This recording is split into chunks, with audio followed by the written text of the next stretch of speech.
Hi everybody, ito po ang inyong Agilang Gala at ako'y nandito sa Casa Medica. Ito po'y matatagpuan dito sa SM South Mall, sa basement. Nako, meron po kasi mangyayari sa akin. Gagawan ako ng eye operation ni Dr. May Singson.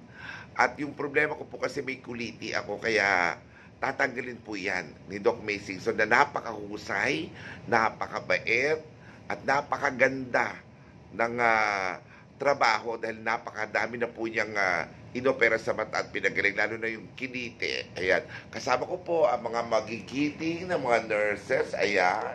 Ayun pa, dalawa po sila. Ano mga pangalan natin? I'm Richie po. I'm Geraldine. Richie and Geraldine, mga unsung heroes.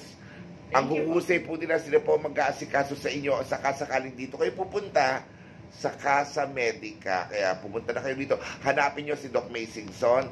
Gano'n ba kadali ang operasyon gagawin sa akin? 5 minutes. 5 minutes lang. Diyos ko, 5 minutes. Parang umihi ka lang.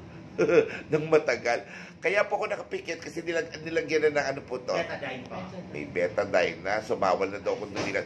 Nakiusap lang ako sa kanila kung pwede akong mag-update. At nandito na ang aking mahal na mahal na Doktora May Singson. Kasamahan ko sa theater nung araw sa Teatro Tomasino. Ngayon po siya isa sa pinakamahusay na ophthalmologist sa buong Kapuluan. Ayan. Doc May Singson. Kaya punta kayo dito, Casa Medica, for all your optal needs. Kahit ano pa yan. Basta may problema kayo sa mata, look for Doc May Singson and go to Casa Medica. Located po yan sa SM South Mall, Las Piñas. Doc, mamadali lang po ba itong operation? 5 minutes. 5 minutes, Diyos ko.